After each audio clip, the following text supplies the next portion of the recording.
Kitaa akili na survive sio IQ.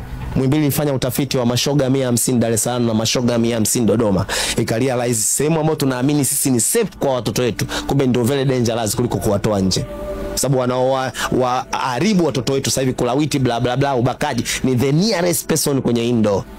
Mtoto wa leo awa Gen Z anavaa headphone kutoka Morogoro mpaka Dar es Salaam hajamsalimia jirani yake, which is a deadly mistake kwa sababu social skills inapatikana kwa communication. Nimepigwa simu na mama mwanae na miaka 46, mama ananitafuta mimi, "Doctor, please talk to my son."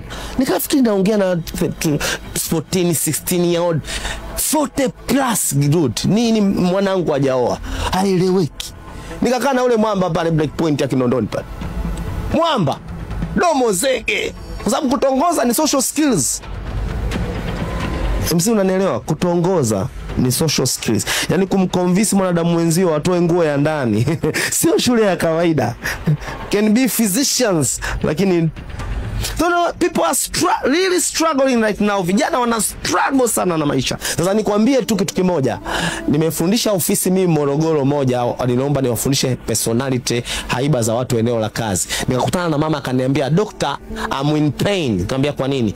"Mimi ni Mchaga, mume wangu ni Mwaya, watoto wangu wanaongea Kidigo." And I said, "Why?" Akaniambia, "Nina wadada wa kazi wawili, because I'm so busy. Wale wadada ni Wadigo, wakipiga Kidigo na mtoto wangu naye anaongea Kidigo. Kwa right now we are creating children ambao hawana hizi akili tatu. Hawawezi kudhibiti maumivu, hawa socialize, hawawezi kudhibiti hisia. Kwa unakuta mtu ana very powerful, anaweza ni IT, lakini anashindwa kurelate kwenye vitu vya kawaida. Ofisini anasemwa analia. Na niwaambie, in next coming years HR office itapokea vijana wa ajabu sana kwenye hii nation. Kwa sababu gani? Watoto watengenezwe kwenye mazingira ya kupambana na maisha kwa kuwa na invested quotient.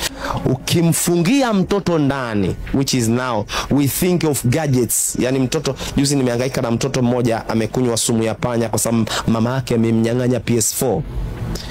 Yes, this is what we create. Tuna create mtoto ambaye ana akili kubwa sana, inaitwa IQ, lakini anapo step in kwenye society anafeli kwa sababu kitaa akili na survive sio IQ. Nitaonyesha hapa highest suicide jobs duniani, you will be amazed. Ni muda wa kuchukua nafasi yako katika meza ya HW, tuwasilishe kwako mawazo yenye tija kwa maneno ya dhahabu, kukupa hamasa na kukujengea uwezo wa kufanya zaidi na kuwa zaidi. Welcome to the home of positive vibes.